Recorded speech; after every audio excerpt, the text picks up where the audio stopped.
Everyone knows that when you're in a crisis situation, it can truly feel like you're on an island by yourself. Whether it be a financial crisis or even a health crisis, it doesn't matter. When you're in a situation where you feel like the world is on your shoulders and you have to deal with it by yourself, one of the first things you may not realize you're doing is you may be keeping all of this information to yourself for a variety of reasons and not utilizing the network of people that you have in your life who could assist you.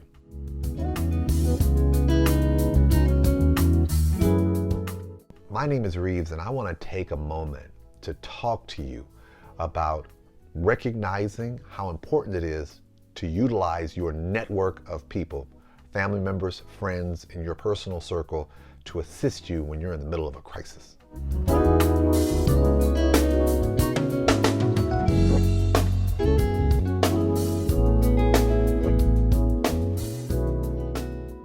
A crisis by its very nature is just that. It's usually an unexpected event that occurs that causes a significant disruption in your life.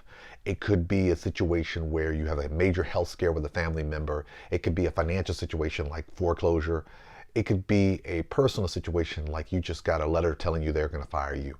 Whatever the case may be, if you find yourself in what I call a crisis situation, your first instinct is probably to try to figure out, how did you get there? Why did it happen? And what can you do to address the situation? When you're in the crisis mode, your brain is going 120 miles an hour. You're thinking about all kinds of stuff. And so what ends up happening is that invariably you stop and you only view the crisis through the lens of what you have to deal with and not how others around you can assist you in dealing with that situation. So it's very easy to fall into the trap of what happened, what can I do now, and completely ignore the fact that you have resources around you to assist you. Which unfortunately brings me to the next point about why we don't often use our personal network. People, we are inherently creatures of survival. We tend to operate and view things from a standpoint of, how can I deal with this by myself? So what ends up happening is you go through these litany of different feelings in your mind. One, it may be because you feel like this is a problem that you must deal with, therefore you must handle it accordingly. Two, you may be in a situation of being embarrassed. Maybe this feeling of, I created this situation, I'm too embarrassed to ask someone to help because I shouldn't be in this position to begin with. Or third and finally, you may feel like you're being a burden. Like you have these people here who they are doing certain things in their lives, and what you need help from them is maybe in close proximity to what they do on a regular basis, and you don't want to bother them. You don't want to be a burden. You don't want to feel like you are using your relationship with them in order to achieve a desired result. All of those feelings are legitimate. However, you got to keep in mind that those feelings may be legitimate to you, but it may not be legitimate to the people who are there in your life who can assist you.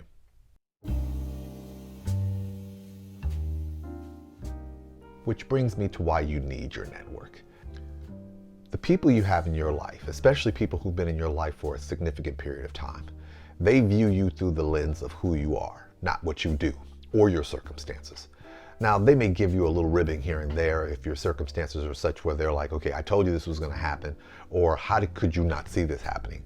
But keep in mind, they don't see you as a failed homeowner. They don't see you as a failed healthcare experiment. They don't see you as a bad employee.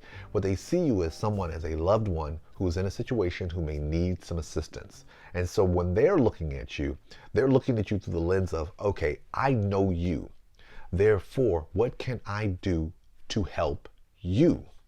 And that's important for you because when you're sitting here dealing with the weight of everything that's involved, the crisis that you're currently in, there's this natural desire to want to keep wearing that weight on your shoulder while you're still dealing with everything else that is still continuing your life on a real-time basis. So before you find yourself, or before you fall into this trap of thinking that your network is the people that you should not reach out to them, take a step back and recognize they understand you need them even when you don't say you need them.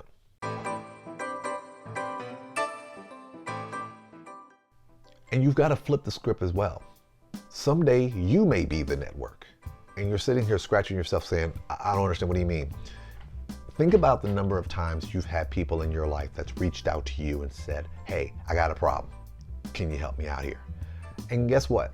You gave information and you gave your feedback and you gave your time and your energy and your money in some instances unconditionally. Because in your mind, it was no big deal because you view that person as a person, not their circumstance.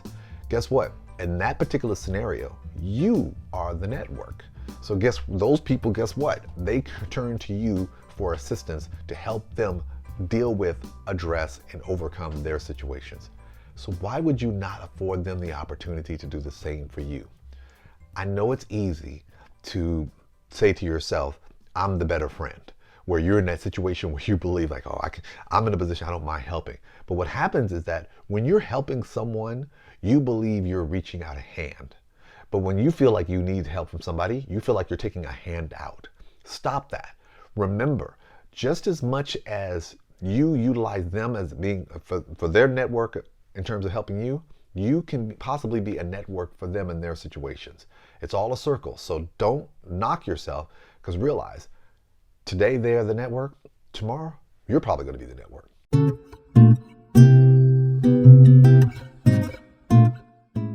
Which brings me to my final point.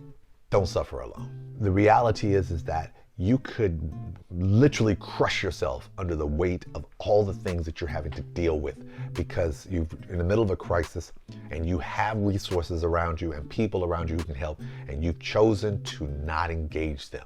By doing that, you put yourself in this powerful position of carrying more weight than you probably should carry. That really makes no sense that you should have to carry all that weight, because the people who truly love you and who truly have your back, they understand that you're coming to them in a time where you normally would not come to them. They treat this as an anomaly, especially if you know you're the kind of person who never reaches out for help. So guess what? They're going to take that in consideration. True story. I've got a couple of friends who've reached out to me, and I tease them because I haven't spoken to them. One person I hadn't spoken to in a long while, another person who never calls me on the phone. And when they both called me, they both started with, I didn't want to be a burden, and I stopped them. And I said, first of all, you never call me. You email me and you text me, you never call me. Therefore, I knew it was an emergency. What's up? And the other one that said the same thing. Hey, we follow each other on social media. I've known you forever today and so forth. If you're calling me, something's going down. People know you and they meet you where you are. So if you are in a crisis situation, they understand that you are in a situation that you do not want to be in, that you did not plan on being in, and that you hate asking for help because you're in it. So when you find yourself in a situation where you know you have people in your circle, and trust me, when you're in the middle of the crisis, you're not really thinking about those people in your circle, because what happens? How many times have we dealt with crisis and then all of a sudden the people, when they find out about the crisis, are like, why did you say something? Because in our world, we convinced ourselves that we must deal with the crisis on our own. We feel like we have to address it ahead of time or during this time on our own. It's amazing. Family members, fraternity members, sorority members, close friends, college friends, high school friends, the number of times that we have people in our lives that we know would be there for us if we reached out to them, and we choose not to do so because guess what? We've convinced ourselves that we have to deal with this on our own, and we end up burning ourselves, grinding ourselves, dragging ourselves into the ground for something that, listen, even if you're carrying 100 pounds, somebody takes 10 pounds away, that's 10 less pounds you have to carry. So before you find yourself feeling you have to carry all this weight, take a second, look at your personal circle, and ask yourself, is there anybody in that circle that can help you in your network? And recognize this. Today it's you, tomorrow it could be them. You're all in this together. Don't suffer alone, and trust. You're strong. You'll make it through.